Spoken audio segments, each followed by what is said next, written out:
Ya baik, selamat malam semuanya. Ya, kembali dalam sesi pemaparan berkenaan dengan meditasi. Perlu saya sampaikan kembali apa yang mesti ditekankan dalam meditasi ini. Seperti yang kemarin malam telah disampaikan, bahwa meditasi ini kita berupaya untuk senantiasa memunculkan perhatian, memunculkan mindfulness dalam setiap momen, dalam apapun yang dilakukan, baik pada saat duduk bermeditasi maupun bermeditasi jalan, ataupun pada saat aktivitas-aktivitas lainnya, kita mengupayakan untuk memunculkan perhatian atau mindfulness atau kewaspadaan. Dan juga di saat yang sama, perhatian yang kita munculkan juga disertai dengan kondisi batin yang melepas atau tidak melekati apapun fenomena yang diperhatikan. Dan itulah kenapa sekali lagi meditasi ini juga sering disebut sebagai meditasi yang mana menggunakan kesadaran pasif atau kesadaran apa adanya, melihat segala fenomena sebagaimana adanya tanpa berusaha untuk menghakimi, tidak memunculkan komplain, tidak memunculkan suka maupun tidak suka. Tetapi kondisi batin demikian terjadi bukan tanpa sebab.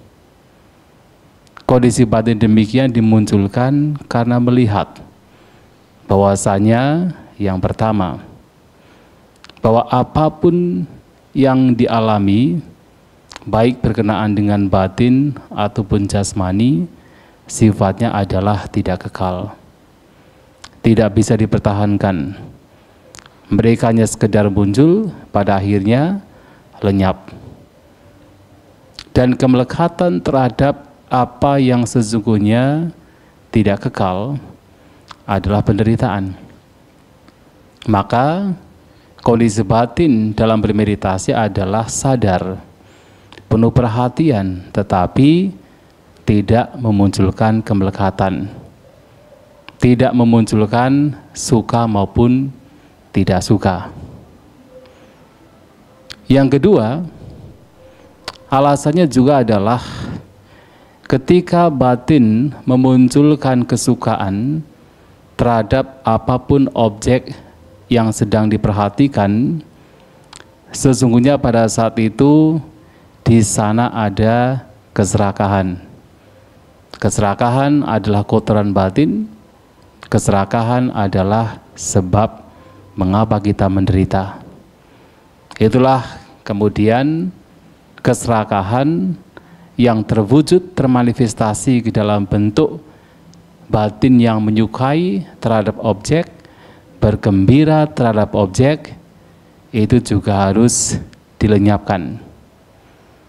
Dan juga tidak memunculkan ketidaksukaan, yang mana ketika ketidaksukaan terhadap objek tertentu atau fenomena tertentu, sesungguhnya itu adalah bentuk kebencian. Dan kebencian juga adalah kotoran batin yang menyebabkan penderitaan. Maka suka dan tidak suka pada saat bermeditasi, pada saat memperhatikan objek, itu harus dikenali.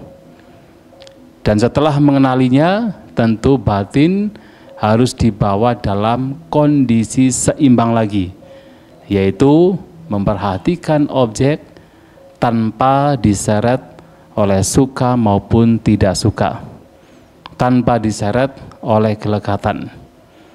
Dan itu yang harus dipraktikkan dalam meditasi ini. Sekali lagi, kesadaran yang muncul adalah kesadaran yang apa adanya, perhatian yang apa adanya, kesadaran pasif, tetapi itu muncul karena alasan bahwa segala sesuatu adalah tidak kekal. Melekatinya, terombang-ambing terhadap yang tidak kekal adalah penderitaan. Nah, itu yang harus dikembangkan.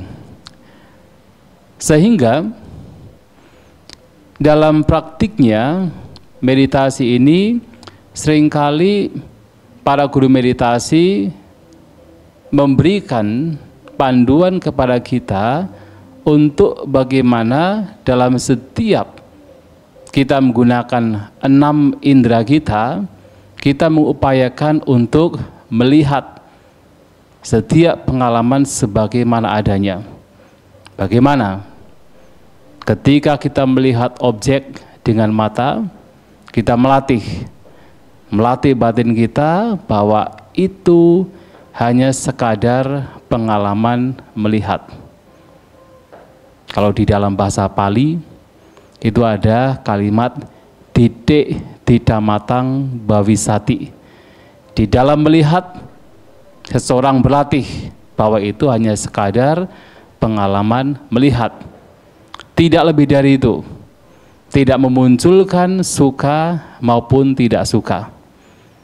Tidak memunculkan bahkan embel-embel seperti aku melihat, atau ada entitas yang lain yang sedang dilihat.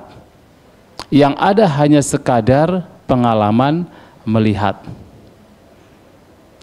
Mudah atau sulit?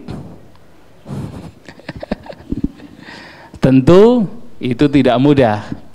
Mengapa? Karena kebiasaan kita adalah selalu terseret, terombang-ambing terhadap suka dan tidak suka ketika melihat objek dengan mata. Tapi tidak apa.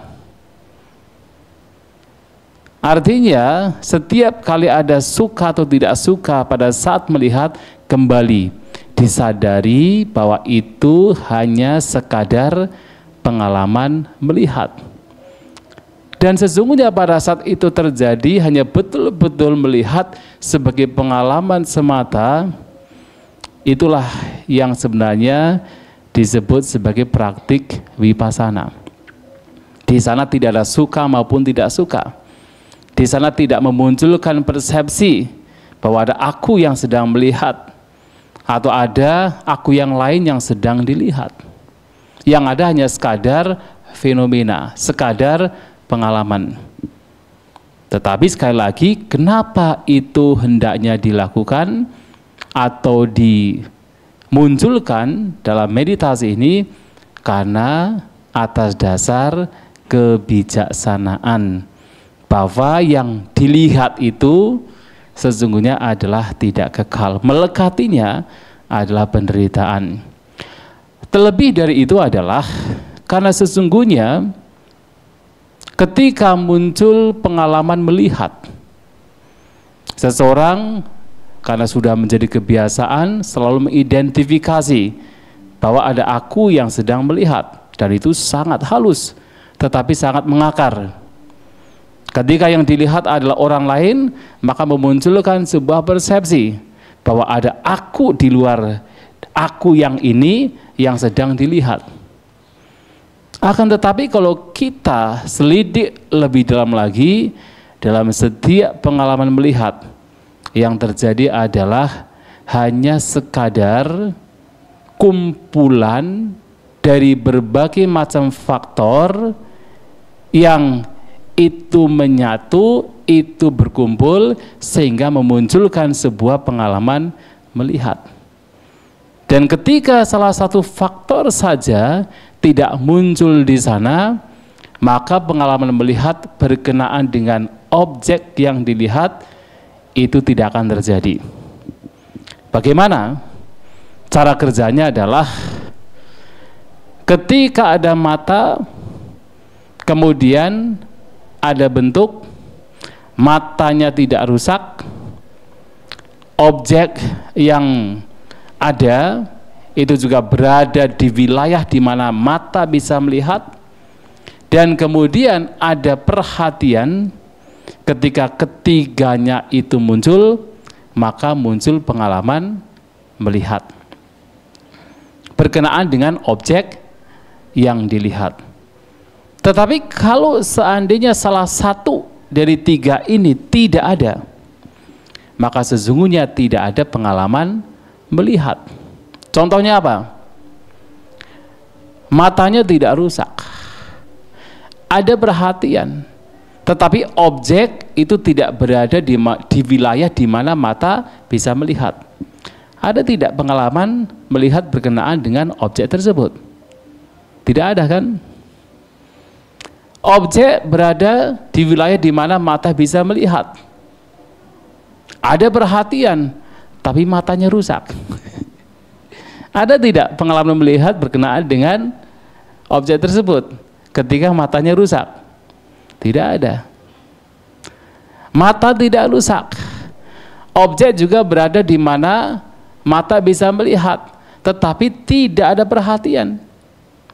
Ada tidak pengalaman melihat berkenaan dengan objek tersebut? Tidak ada. Pengalaman melihat yang kemudian menciptakan persepsi bahwa ada aku yang sedang melihat, mungkin ada aku yang lain yang sedang dilihat, itu terjadi karena berbagai macam faktor.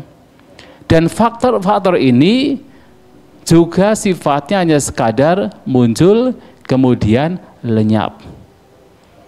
Dan ketika salah satu faktor saja itu tidak ada, maka di sana tidak ada pengalaman melihat.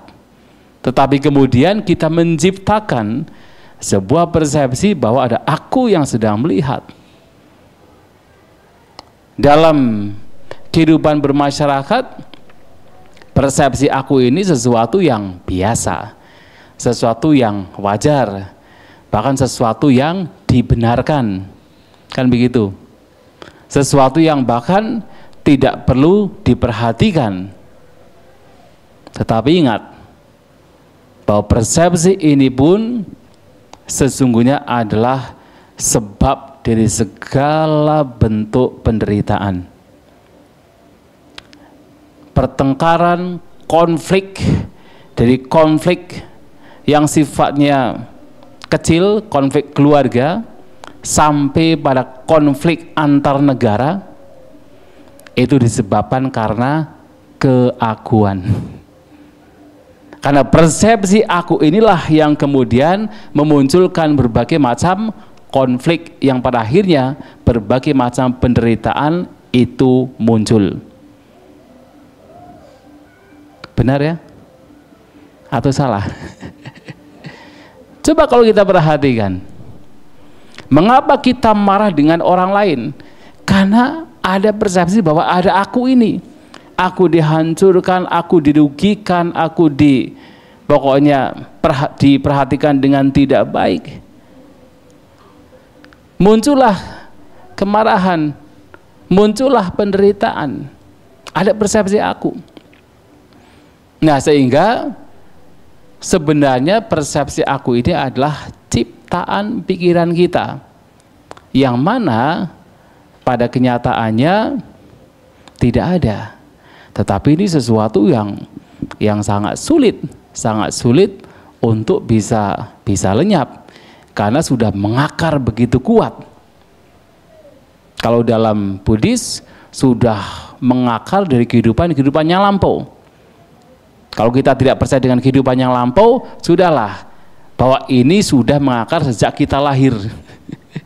Dan bahkan orang tua kita, lingkungan kita, itu selalu mengajari kita untuk bagaimana menumbuhkan keakuan, menumbuhkan ego. Dan itu tanpa disadari semakin kuat, semakin mengakar, dan menjadi sebab berbagai macam penderitaan. Tapi dalam meditasi ini, kita mengupayakan untuk mengurainya. Kita mengurai, kita memahami, oh ternyata apapun pengalaman yang muncul, apapun itu, ternyata muncul dari sebab-sebab. Dan sebab-sebabnya ini sifatnya hanya sekedar muncul pada akhirnya lenyap. Dan tidak ditemukan adanya entitas di dalamnya. Dan itulah kemudian dalam meditasi kita diajak untuk mengembangkan sebuah persepsi yang lain. Dalam kehidupan pada umumnya, seseorang mengembangkan sebuah persepsi, ada aku. Tetapi dalam meditasi, seseorang mengembangkan persepsi yang lain, bahwa sesungguhnya yang ada hanya sekadar fenomena. Makanya ketika lihat itu, latih dalam batin, itu hanya sekadar pengalaman melihat. Dan ketika itu dilatih, sedikit demi sedikit sebenarnya penderitaan juga sudah berkurang. Dan tidak hanya ketika melihat, ketika mendengar, latih bahwa itu hanya sekadar pengalaman mendengar, tidak memunculkan komplain, tidak memunculkan suka maupun tidak suka. Dan ingat, ketika muncul suka ataupun tidak suka, di situ pasti ada persepsi adanya aku. Itu pasti.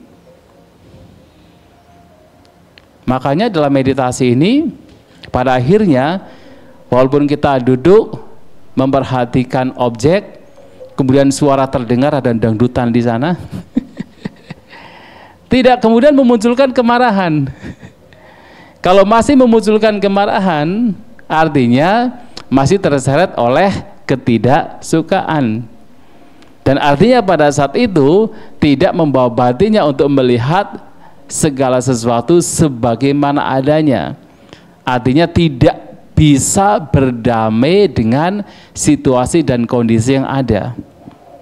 Nah, dalam meditasi ini sebenarnya kita pun juga melatih batin kita untuk bisa berdamai. Dalam apapun situasi dan kondisi, batin berdamai, tidak memunculkan komplain, suka maupun tidak suka. Mengapa? Toh apapun yang muncul pada akhirnya lenyap, tidak bisa dipertahankan. Kita sudah marah-marah dengan situasi tertentu, nanti juga lewat juga, kan begitu kan? Contohnya misalnya sekarang meditasi, mendengarkan ada suara dangdut di sana, ramai sekali. Wah, dalam batin marah-marah, ini lagi meditasi kok diganggu gitu. Mereka nggak tahu diri. Mereka tahu kita ya. Padahal sudah marah-marah, sudah menderita sendiri, nanti juga diam juga. Ya kan, nanti juga lenyap juga. Nanti kalau sudah pulang dari sini juga sudah tidak terdengar juga, kan begitu. Pada akhirnya semuanya itu sifatnya lewat dan lewat. Nah, sehingga kita dilatih untuk menerima semua keberadaan tanpa memunculkan suka maupun tidak suka, tanpa memunculkan komplain terhadap situasi dan kondisi. Maka di dalam mendengar itu pun juga sekadar pengalaman mendengar. Sute sutamatang bawisati. Di dalam mendengar itu hanya sekadar pengalaman mendengar. Itu latihan juga.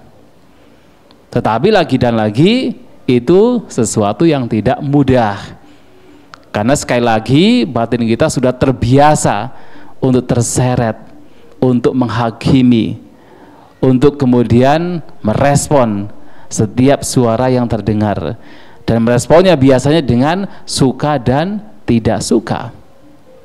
Tapi tidak apa, begitu muncul respon ada kesukaan tidak suka, ya kembali lagi untuk melihat itu sebagaimana adanya, membawa batin menjadi seimbang, membawa batin menjadi, kalau dalam bahasa Pali ada istilah UPK, seimbang, tidak terseret oleh suka maupun tidak suka. Dan tidak hanya pada saat mendengar objek, mendengar suara, ketika menggunakan hidung membaui bebauan, lidah merasakan rasa, dan jasmani mendapatkan sentuhan, itu juga harus dilatih dalam batin kita bahwa itu juga hanya sekadar pengalaman semata, tidak memunculkan suka maupun tidak suka. Maka dikatakan mutik mutamatang bawisati. Jadi mutik di sini mengacu pada membaui, merasakan menggunakan lidah dan juga bersentuhan. Dan lihat itu sebagai sekadar pengalaman, tidak memunculkan komplain, tidak memunculkan suka dan tidak suka. Hanya sekadar melihat apapun pengalaman tersebut sebagai pengalaman yang sedang muncul, pada akhirnya itu juga akan lenyap, akan lewat, tidak bisa bertahan. Dan apalagi kemunculan mereka pun juga muncul karena berbagai macam sebab. Sebab-sebab tersebut berkumpul, maka memunculkan sebuah fenomena, membaui, merasakan, bersentuhan. Dan dalam sebab-sebabnya tidak ditemukan adanya entitas. Apalagi setiap sebabnya juga hanya sekedar muncul, pada akhirnya lenyap. Maka batin dilatih untuk melihat itu sebagaimana adanya. Dan tidak hanya pada saat bahkan membaui, merasakan dan juga bersentuhan, termasuk pada saat berpikir. Pada saat kita berpikir, pada akhirnya juga melihat itu sebagai sekadar pengalaman berpikir. Tidak lebih dari itu. Tidak mengandai-andaikan dengan bahwa ada aku yang sedang berpikir. Dan ini sebenarnya sangat riskan, apalagi ketika kita berpikir. Terkadang ada yang bertanya, Bante, ketika saya memperhatikan objek, ada seperti aku yang sedang memperhatikan. Sudah begitu juga ada aku lain yang memperhatikan si aku ini. Nggak akan ada habisnya. Dan padahal itu adalah ciptaan pikiran kita sendiri. Nah, sehingga ketika itu terjadi, ya sudah, sadari bahwa ini hanya sekadar fenomena. Bahkan persepsi aku pun juga sekadar fenomena, yang itu sifatnya muncul, pada akhirnya juga lenyap. Bahkan kemudian ada persepsi aku yang lain yang sedang memperhatikan aku ini, juga sama saja itu sekadar fenomena, yang itu muncul pada akhirnya lenyap. Karena aku ini sebenarnya muncul karena berbagai macam sebab dan berubah-ubah, tidak bisa tetap. Contohnya adalah misalnya Anda orang tua bertemu dengan anak, maka akan muncul sebuah persepsi aku sebagai orang tua. Tapi begitu bertemu dengan teman, persepsi aku sebagai orang tua berubah menjadi apa? Aku sebagai teman. Objeknya berubah, persepsi aku pun juga sudah berubah. Dan ketika bertemu dengan orang tua, orang tuanya sendiri, maka persepsi aku sebagai teman berubah lagi menjadi apa? Aku sebagai anak. Dan kemudian bertemu dengan gurunya, maka aku sebagai anak berubah lagi, aku sebagai murid. Dan akan terus demikian berubah-ubah sesuai dengan objeknya yang berubah-ubah. Lantas aku yang tetap mana? Nggak ada. Itu adalah ciptaan pikiran kita sendiri. Sudah menciptakan dengan pikiran sendiri, dan disitulah berbagai macam konflik pertengkaran muncul hanya gara-gara aku. Wah, aku sebagai guru, ini murid-murid ini wah tidak menghormati saya gitu kan. Marah gitu kan, padahal persepsi itu diciptakan karena situasi dan kondisi, tetapi dilekati sebagai sebuah kebenaran yang nyata, yang hakiki, memunculkan pertengkaran dan seterusnya. Maka dalam meditasi ini kita berupaya untuk melatih batin melihat segala sesuatu sebagaimana adanya. Akan tetapi tentu memang kotoran batin kita itu mudah sekali untuk muncul karena kebiasaan dari memang pikiran kita yang terbiasa untuk merespon, terbiasa untuk terus menghakimi setiap pengalaman. Dari situlah berbagai macam kotoran batin, kesukaan, ketidaksukaan, atau keserakahan, kebencian, dan berbagai macam kotoran batin itu muncul. Maka ada satu penjelasan bagaimana kotoran batin itu muncul.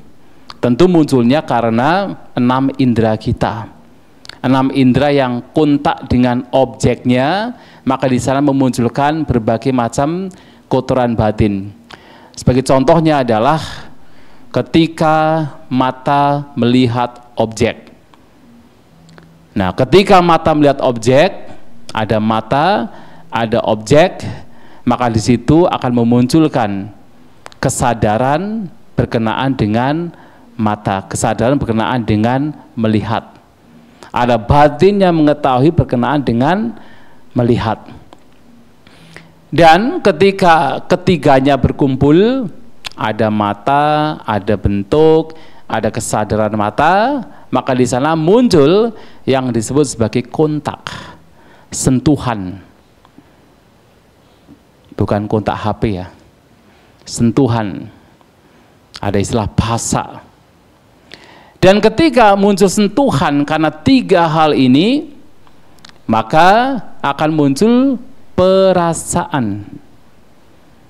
Terkadang menyenangkan, terkadang tidak menyenangkan, terkadang perasaan yang netral. Biasanya tergantung pada objek yang dilihat oleh mata. Ketika objeknya indah, maka muncul perasaan menyenangkan. Ketika objeknya tidak indah, muncul perasaan tidak menyenangkan. Ketika objeknya biasa-biasa saja, juga muncul perasaan yang biasa-biasa saja.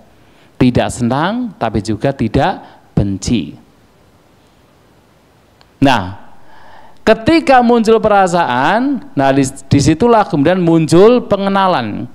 Jadi apa yang dirasakan, itulah yang dia kenali. Itu disebut sebagai persepsi. Yang kemarin sudah saya sampaikan, ada istilah sanya persepsi, mengenali objek. Dari merasakan kemudian mengenali objek. Nah, apa yang dikenali itulah kemudian dipikirkan. Ketika dikenali, muncul pemikiran berkenaan dengan objek tersebut. Misalnya apa? Melihat dari jauh ada seperti rantai begitu kan. Begitu dilihat, tentu ada, di situ sudah ada bentuk, sudah ada kesadaran, sudah ada sentuhan, sudah ada perasaan, dan di situ kemudian dikenali ular. Nah, begitu ada mengenali ular, langsung ada pikiran ular, kan begitu. Dan yang menjadi masalah adalah apa yang kemudian seseorang pikirkan, itulah yang kemudian dia pikirkan berulang-ulang. Terobsesi dengan apa yang dilihat. Dan kemudian dari obsesi tersebut, dia memikirkan tentang kejadian yang lampau, kejadian yang belum terjadi, memikirkan apa yang sedang terjadi, terus pikiran berkecamuk. Nah, disitulah sesungguhnya berbagai macam pikiran-pikiran yang tidak berguna, yang tidak bermanfaat itu muncul. Dalam bahasa Pali disebut papanca, atau pikiran yang berkembang biak. Jadi dari melihat objek, muncul perasaan, muncul persepsi, muncul jenis pikiran, dan kemudian pemikiran tersebut diulang-ulang berkembang biak. Dan disitulah berbagai macam pikiran yang tidak berguna itu muncul. Nah, sehingga dalam meditasi ini kita membawa batin yang terbiasa merespon dengan berbagai macam pikiran yang tidak berguna. Kemudian kita membawa batin untuk semakin tenang, semakin tenang, untuk tidak bereaksi. Nah, pada saat kita melihat objek dan itu hanya sekadar pengalaman melihat, melatih batin kita, itu hanya sekadar pengalaman melihat, artinya kita melatih batin kita yang biasanya bereaksi, yang biasanya berkembang biak terhadap apa yang dilihat, tetapi di situ kita membawa batin menjadi tidak bereaksi, membawa batin menjadi semakin tenang. Karena di dalam reaksi pikiran, di dalam kecamuk pikiran, di dalam pikiran yang berkembang biak, ketika melihat sebagai salah satu contohnya, disitulah berbagai macam pikiran yang tidak bermanfaat, yang membawa kepada berbagai konflik, pertengkaran, penderitaan, itu akan muncul. Maka anjurannya adalah ketika itu terjadi, anjurannya adalah bagaimana dalam setiap pengalaman, bahkan sebelum kecamuk pikiran itu muncul, dalam setiap pengalaman seseorang dilatih untuk mengalami pengalaman tersebut, menyadari pengalaman tersebut tanpa melekatinya. Entah pada saat ketika seseorang sedang baru melihat objek, kemudian tidak melekati objek tersebut, atau kalau sudah kemudian terseret oleh perasaan yang menyenangkan, tidak menyenangkan, ataupun netral, kemudian seseorang sekedar mengalami perasaan tanpa terseret oleh perasaan tersebut, juga bisa dilakukan. Dan ketika itu dilakukan, maka kotoran batin berupa suka dan tidak suka, berupa perkembangbiakan pikiran, itu tidak akan muncul. Sehingga ada satu pernyataan, di dalam perasaan yang menyenangkan, di sana bisa memunculkan nafsu ragawi, tetapi di saat yang sama juga bisa menjadi momen di mana nafsu ragawi bisa dihancurkan. Di dalam perasaan yang tidak menyenangkan, di sana bisa memunculkan kebencian, tetapi di saat yang sama bisa menjadi momen di mana seseorang bisa menghancurkan kebencian. Di dalam perasaan yang netral, di sana bisa memunculkan ketidaktahuan, tetapi di saat yang sama bisa juga menjadi momen di mana seseorang bisa menghancurkan ketidaktahuan. Nah, bagaimana ketika perasaan yang menyenangkan itu muncul dan seseorang tidak menggunakan kesadaran, tidak menggunakan sati, mindfulness, dan tidak memiliki kebijaksanaan, yaitu tidak ada pemahaman bahwa ini pun sifatnya tidak kekal. Nah, sehingga seseorang terseret oleh perasaan yang menyenangkan, apa yang terjadi? Nafsu ragawi muncul, keserakahan muncul, kesukaan muncul. Akan tetapi justru ketika di dalam perasaan yang menyenangkan tersebut, seseorang sadar dengan perasaan yang menyenangkan tersebut, dan di balik itu ia pun juga tahu perasaan menyenangkan sifatnya tidak kekal. Nah, justru pada momen demikian nafsu ragawi itu tidak akan muncul. Bahkan itu menjadi momen di mana nafsu ragawi, kesenangan, keserakahan itu dilenyapkan. Bisa dipahami ya? Demikian pula di dalam perasaan tidak menyenangkan, kalau tidak ada perhatian, tidak ada kebijaksanaan, terseret oleh perasaan yang tidak menyenangkan, yang terjadi adalah kebencian muncul.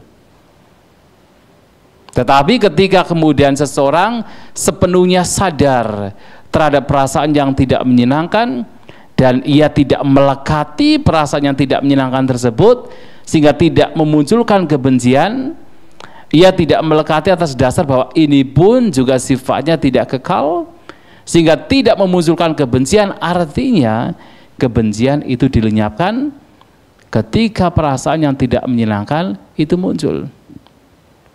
Itulah kenapa ketika kemarin ada yang bertanya, bagaimana ketika meditasi kok ada yang sakit? Kalau kita bisa bertahan, bersabar sebentar saja, itu juga sudah merupakan latihan. Latihan untuk bisa bersabar, latihan untuk tidak memunculkan kebencian. Walaupun ketika sudah tidak tahan sekali, ya boleh sajalah untuk kemudian mengubah posisi duduk atau mengubah posisi di mana tidak menimbulkan rasa sakit. Tapi paling tidak adalah menyadari dan bersabar, tahu bahwa ini adalah salah satu cara untuk melatih kesabaran, untuk melenyapkan kebencian berkenaan dengan perasaan yang tidak menyenangkan. Dan ketika perasaan yang biasa-biasa muncul, mungkin pada umumnya seseorang tidak akan care, tidak akan memperhatikan. Padahal tanpa disadari, kalau tidak ada perhatian, tidak ada kebijaksanaan, yang terjadi adalah di sana ada ketidaktahuan. Tidak tahu bahwasanya di situ ada persepsi, ada aku. Tidak tahu bahwasanya yang sedang dirasakan berkenaan dengan perasaan yang netral itu sifatnya adalah tidak kekal.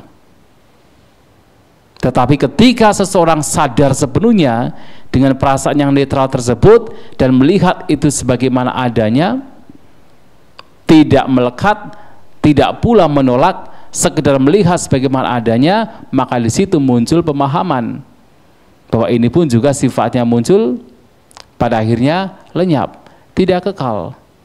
Maka ketidaktahuan itu lenyap, yang muncul adalah kebijaksanaan. Maka ketika mengalami perasaan dan kemudian disadari dengan perhatian yang juga disertai kebijaksanaan, walaupun tidak usah dipikir-pikir kebijaksanaannya, nggak usah dipikir-pikir. Nah, kalau dipikir-pikir nanti pusing sendiri. Tetapi sudah tahu, di balik itu sudah ada pengetahuan bahwasanya ini tidak kekal. Apa yang dialami semua tidak kekal. Sehingga muncul batin yang melepas. Nah, dengan cara demikian, maka pikiran-pikiran buruk itu semakin berkurang. Kalau tidak kemudian memperhatikan perasaan, nanti bisa memperhatikan persepsi yang muncul. Juga perhatikan itu tanpa melekatinya ketika itu muncul menjadi dominan. Atau kemudian ketika sudah terlanjur berpikir-pikir, nah sudah masuk ke dalam atau terseret ke dalam pikiran yang sudah berkembang biak, berpikir-pikir, merespon, mengkorelasikan pengalaman tersebut dengan pengalaman yang lampau, atau kemudian menjadi cemas, khawatir, takut dengan sesuatu yang sebenarnya belum terjadi, atau terus berpikir-pikir tentang apa yang sedang diperhatikan, menjadi kacau. Dan ketika itu terjadi, selama seseorang melatih batinnya untuk kemudian menyadari, melihat itu sebagai sekadar fenomena, tidak kemudian terseret lagi oleh suka maupun tidak suka, pada akhirnya juga pikiran-pikiran yang berkembang biak tersebut akan redam dengan sendirinya. Akan redam. Ketika kita hanya sekedar melihat tanpa merespon, tanpa bereaktif, tanpa memunculkan suka dan tidak suka, melihat itu hanya sebagai sekadar fenomena, pada akhirnya pikiran yang berkembang biak pun juga akan redam dan kembali kepada objek meditasi. Nah, itulah yang harus kita berupaya melatih dalam meditasi ini, yakni sekali lagi kita melatih untuk melihat apapun fenomena yang terdeteksi oleh perhatian sebagaimana adanya, tanpa terseret oleh suka dan tidak suka, tanpa terseret oleh kelekatan. Namun, walaupun demikian, tetap dalam praktek ini, objek utama semaksimal mungkin yang diperhatikan. Jadi ketika ada kesempatan untuk betul-betul membawa batin semakin dekat terhadap objek utama, maka itulah yang harus diupayakan. Jadi ketika duduk, perhatikan nafas semaksimal mungkin. Tetapi memperhatikan nafas pun juga memperhatikan tanpa harus melekatinya. Menggunakan nafas tanpa harus melekatinya. Menggunakan langkah kaki sebagai objek utama tanpa harus melekatinya. Jadi sekali lagi seperti yang kemarin saya sampaikan, tidak melekati bukan berarti tidak menggunakan. Tidak melekati bukan berarti kemudian udahlah lupakan saja, tidak. Tetapi tetap digunakan. Maka diumpamakan bahwasanya hal-hal yang baik ini itu diibaratkan seperti rakit yang digunakan untuk menyeberang tanpa kemudian digenggam erat-erat. Seperti rakit digunakan untuk menyeberang tanpa harus digenggam erat-erat. Demikian pula objek meditasi, perhatian, kebijaksanaan itu digunakan sebaik-baiknya tanpa harus dilekati. Karena kemelekatan bahkan terhadap yang baik sekalipun pada akhirnya itu sekali lagi sebab penderitaan. Sudah mengalami kan? Sudah. Oh, tadi pagi saya meditasi kok enak sekali. Damai sekali, fokus sekali, tenang sekali. Ketika siang meditasi pas siang, wah pikiran kacau. Mencari yang damai yang sudah terjadi di pagi hari.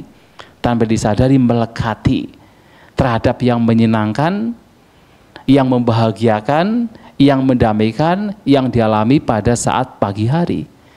Melekati. Dan itu juga sebab penderitaan. Tetapi bukan berarti kemudian tidak boleh bahagia. Bukan berarti tidak boleh menjadi damai. Ya justru meditasi ini ketika batin semakin terbebas dari segala reaksi pikiran, secara alami kedamaian akan muncul. Ketenangan batin akan muncul dan itu adalah dampaknya. Itu alami sekali akan muncul. Tetapi walaupun muncul, itu juga hanya sekadar pengalaman. Mengalami, tidak menolak, tetapi juga tidak melekat. Ya, saya kira sampai di sini untuk berkenaan dengan pemaparan, berkenaan dengan praktik kita. Masih ada waktu, jika ada pertanyaan, dipersilakan untuk ditanyakan. Kalau tidak, berarti lanjut meditasi. Silakan yang belakang dulu.